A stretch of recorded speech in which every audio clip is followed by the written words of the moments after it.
other biological research, perhaps you have heard of Louis Pasteur. If you have not heard of Louis Pasteur, you haven't taken micro yet. But when you take micro, you will learn about Louis Pasteur. If you have heard of pasteurization or pasteurized milk, you have heard of Louis Pasteur. So he was another famous Frenchman in biology from that time period. But crazy way of pronouncing this, Ranvier, Ranvier. Got to just sort of say Ranvier so you know how to spell it. And that little gap between them is the node of Ranvier. I think the only thing I have missed so far, you guys can correct me on this, are the little tubes that are in the axon right there, going all the way down, called neurotubules.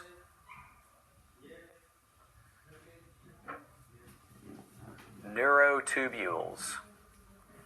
All right. Have I missed anything now that I got my neurotubules labeled? That is a happy little neuron, isn't it?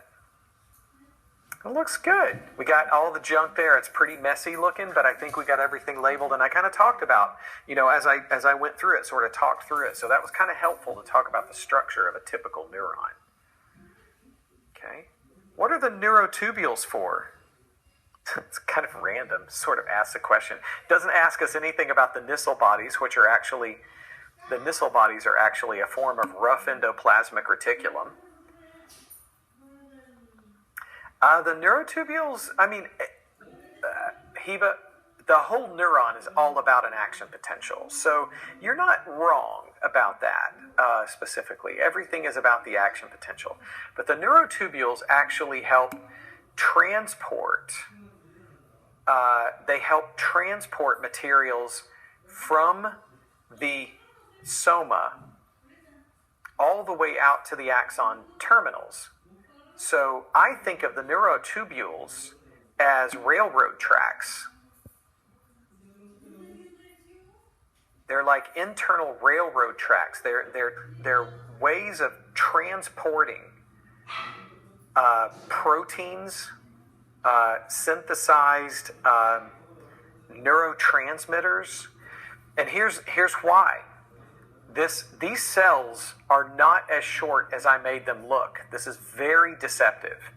Most of the time, for most of these neurons, the cell body is in the central nervous system. The cell body is in the soma is in the CNS, in the brain or spinal cord, and the only part that comes out of the peripheral nervous system is the axon. Okay? And there are axons that go to muscles in your foot. But the cell body of those axons is in the lumbar region of your spinal cord, in your lower back. These axons would be about 1 meter long. Just the axons are about 1 meter long. And that doesn't sound like that's very big, but from the scale of a microscopic cell, that's a really long distance.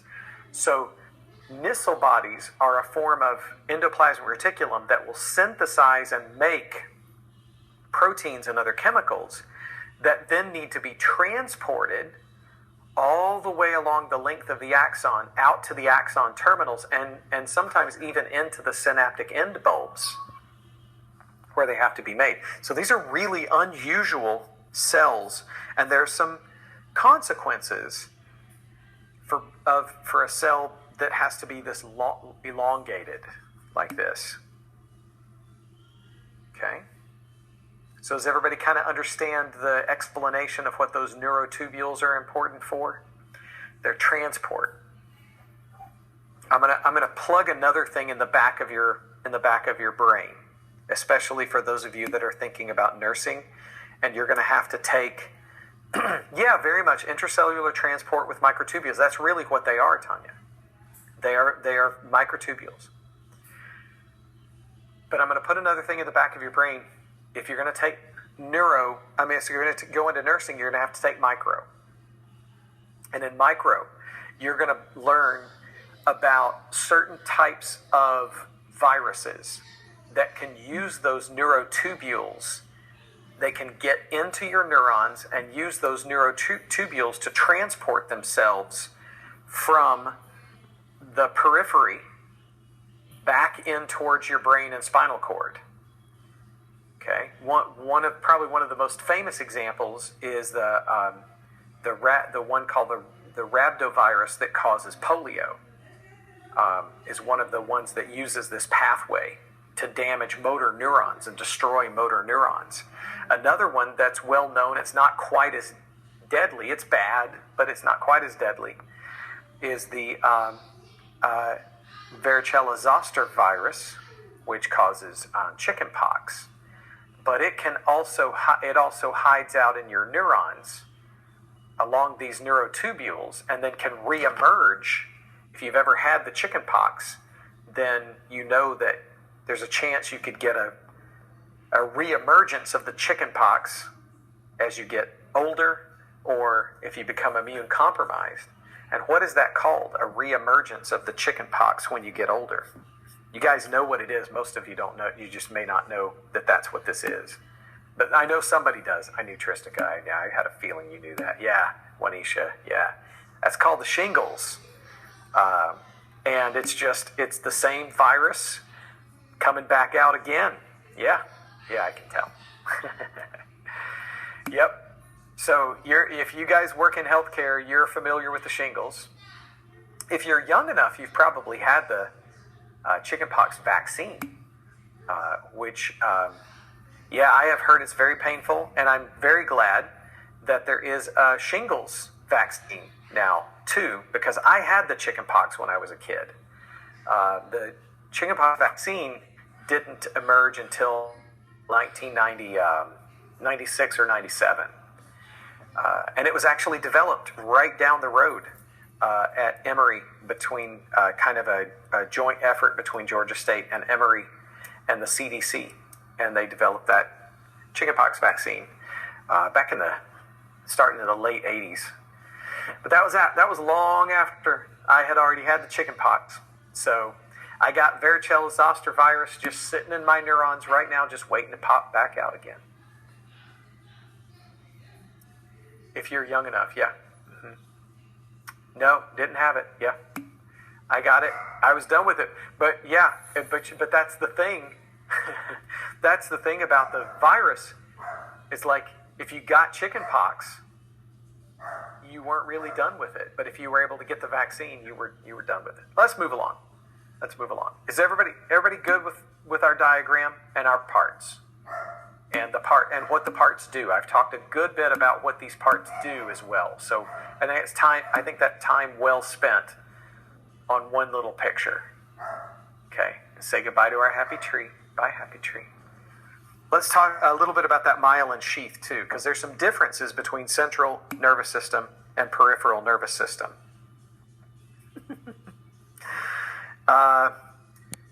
So the functions, it asks on page 133, what is the purpose of the myelin sheath? So I just listed these up here in case you guys haven't filled those in yet. It speeds up the impulse transmission. I do want to mention that there are neurons that are unmyelinated. That's normal. Not every neuron is myelinated. And speed is not everything in the nervous system. There are lots of neurons in your brain and spinal cord that are unmyelinated on purpose because you really don't want them to be quite as fast as others. But for long distance, let those neurons going from your lumbar spine down to your toes, to your foot, speed is important. So the speediest ones, the fastest ones, are those motor neurons that go to skeletal muscle. Okay, so that connects to what we've been talking about already the past couple of weeks. And those motor neurons that we've been looking at, those are the ones that have the highest speeds in your body's network, in the network. You know, it's probably not quite as fast as your internet. No, it is. It's faster. Definitely faster. But keeps it moving fast. Second, insulation. Insulates them. And this is not necessarily from warmth.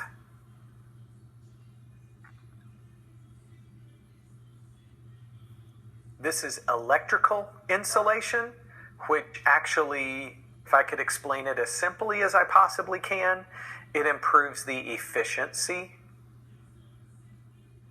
of the impulses. It keeps the ions like sodium and potassium from drifting away too far.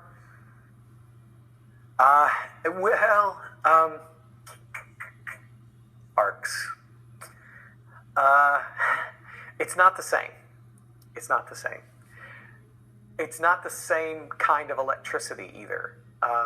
Electrical arcs, now we're getting into territory that I'm unfamiliar with, but electrical arcs are mostly electrons rather than whole ions like sodium and potassium. So when we talk about electrical here, we're talking about a little bit different. No interruptions. Well, geez. Yeah, I mean, that does happen sometimes too. But ideally, no. Yes, no interruptions. And that efficiency helps neuron to conserve ATP. Doesn't require as much it doesn't require as much energy to sustain. So it speeds up the impulses. It provides ionic insulation, which improves the efficiency, which helps conserve ATP. And even then, your nervous system is the most costly system in the body in terms of ATP. Okay. What do you think is, and now I don't actually know the answer to this. What do you think is the most expensive appliance in your house or apartment in terms of electricity? What costs you the most? I think it's probably the air conditioner. Yeah, and not even so much the heater, but definitely the AC in the summertime, right? It's like in the spring and the fall, your electric bill is low, but then when you have to turn on the AC, that electric bill just is ridiculous, right? Your nervous system is kind of like your HVAC. It's kind of like your, in terms of what body organ system your body spends the most ATP. And it's not about temperature. Cold homeostasis is expensive. Yeah, sure. But even with all of this efficiency and conservation and insulation around the axons, this body system still costs you, it's estimated that about half of your daily ATP is spent on just the sodium-potassium pumps to run your nervous system. Costs a lot.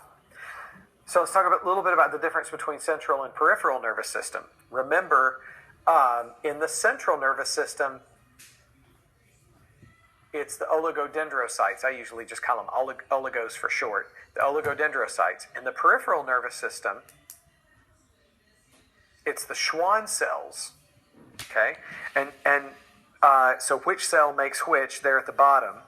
Are all neurons in the peripheral and central nervous system myelinated? No.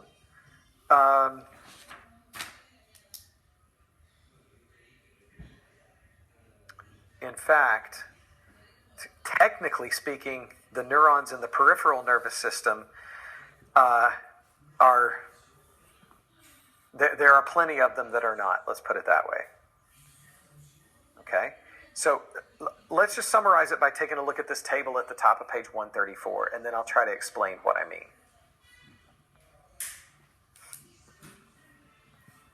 You guys follow along on top of page 134. The cells that make the myelin sheath in the central nervous system, oligodendrocytes. Kind of mentioned that already, so I'll give you a sec if you haven't filled this in yet. Oligodendrocytes, top left cell. Top right, cells that make the myelin sheath in the peripheral nervous system are the Schwann cells.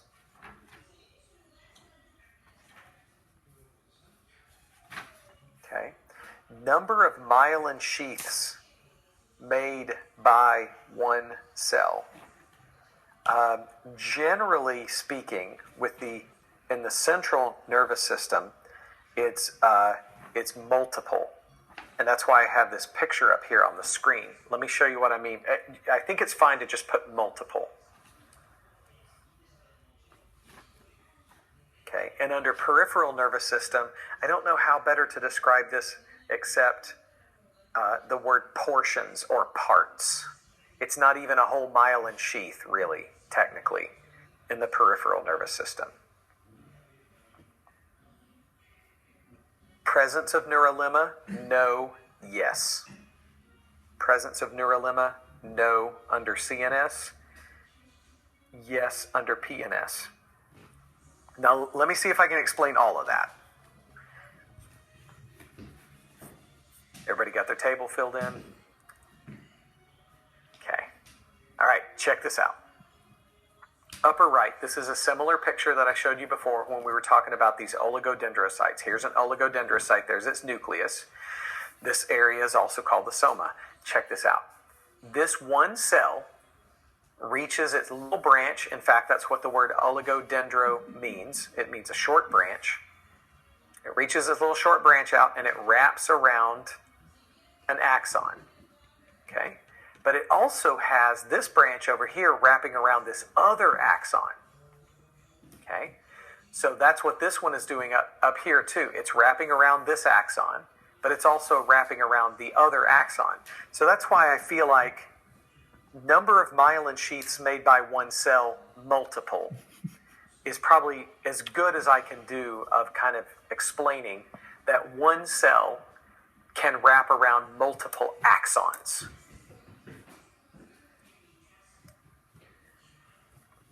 By contrast, a single Schwann cell that you see pictured down here, the whole cell wraps its entire self around just a portion of the axon.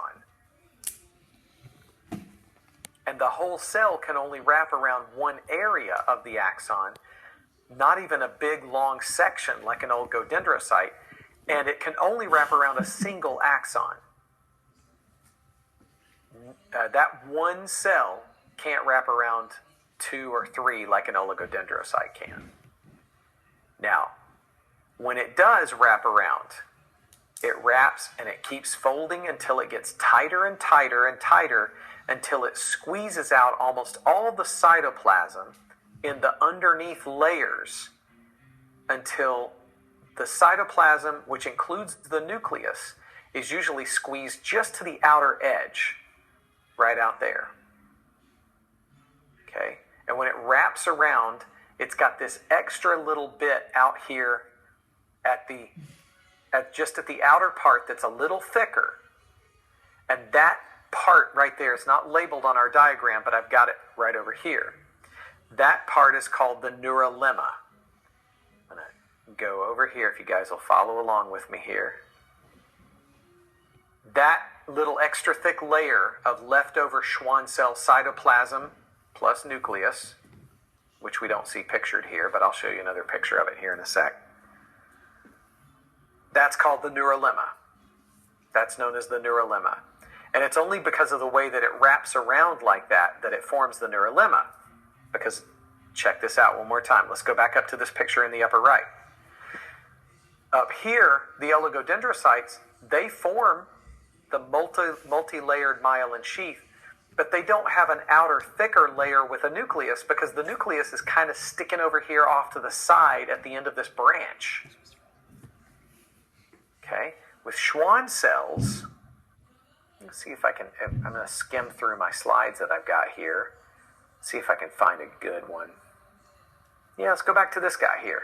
Let's flip back to this one. Check this out. Multiple Schwann cells needed to form the myelin sheath. The whole thing is collectively called the myelin sheath. The whole thing. And it takes multiples to form the sheath because each one only covers a certain part. And check this out right down here. This is the myelin sheath right there. And then notice in the bottom left, the outermost layer is thicker because there's a lot of cytoplasm and the nucleus of that Schwann cell. because the whole Schwann cell committed its whole self to wrapping all the way around the axon. That's why Schwann cells are the only ones that actually have a neurolemma. Okay? All right, so any questions? Any questions about the difference in the myelination, the stuff like the presence of the neurolemma and why it is that only Schwann cells form that neurolemma? Because their whole cell wraps all the way around. Okay, let's take a look at some of those questions. How does the neurolemma play a role in regeneration? If the axon gets cut, the neurolemma can... Let's take a look at using this picture here. If the axon, because I don't have a photo of it, a drawing of it, but if the axon were to get cut, it would die, but the neurolemma, or the Schwann cells, could remain, and they kind of keep this tube that they kept before. They'll kind of remain this empty tube. And as long as the cell body is intact, it can actually grow a new axon using the empty tube of the Schwann cells as a guide. So there's a time limit on this. If it takes more than a few days to start growing a new axon, I'd say maybe a few weeks, then all of this stuff turns into fibrous connective tissue. But if we can get the neuron to start growing a new axon quickly, then it can follow the path of that original one. How easily can neurons in the CNS regenerate? Well, like I said, that kind of depends on the time.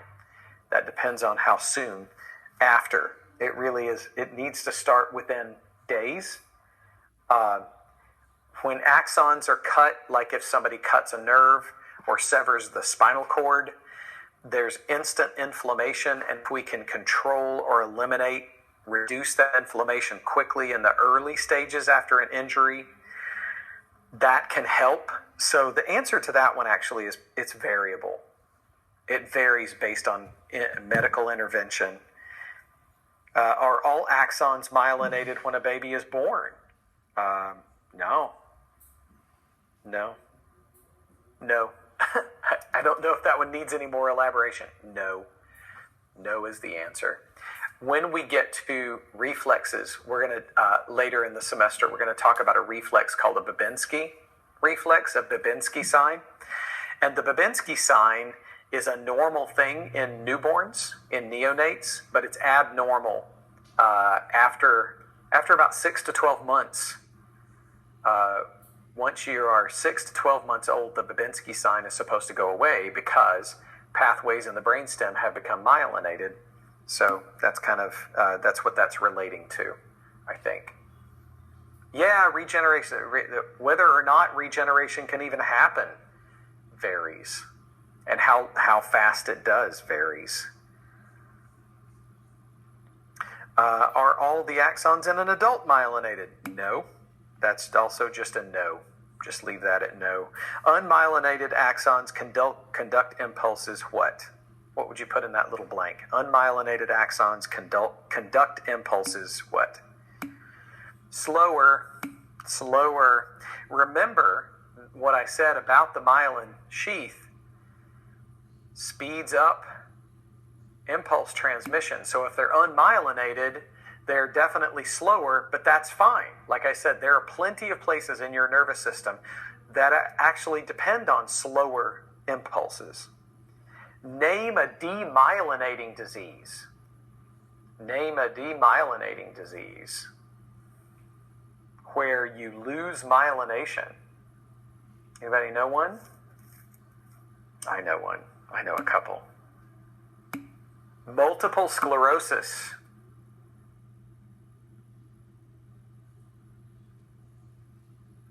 Yeah. As far as we know, we think this one is an autoimmune disease where one's own immune system attacks oligodendrocytes in the brain and spinal cord. Otherwise, we don't know the cause. Anybody know another one? You guys ever heard of ALS? Amyotrophic lateral sclerosis. Some people call it Lou Gehrig's disease. Lou Gehrig was a famous baseball player back in the 1940s, played for the Yankees. Just at the time we were starting to understand the disease, Lou Gehrig was the most famous person at the time that anybody knew had it. And that's kind of how it came to be known as Lou Gehrig's disease. But it turns out now we know that there's more than one kind of ALS. Relapsing, remitting, progressing, several different forms of both multiple sclerosis and ALS. Multiple sclerosis is primarily in the brain, mostly. ALS is primarily spinal cord. They can both affect either area. Yeah. So there's a couple of good examples. Poisons such as lead and mercury can demyelinate axons and lead to irreversible nerve damage. Every time I read that, I get really pissed. My apologies, but I get really pissed when I think about I get indignant and kind of angry when I think about what's been allowed to happen in Flint, Michigan, what's happening right now in Jackson, Mississippi, with access to healthy water, and how for who knows how many years water in so many of those areas is going to continue to be contaminated with lead and mercury, and it's just absolutely sickens me. On that happy note, it's 5:16. I will hang around. That's actually a really good place to stop. We can talk about specific neurons, and we'll talk about neurophysiology next week, how the synapse works, which we've already covered a good bit, and neurotransmitters. And then, like I said,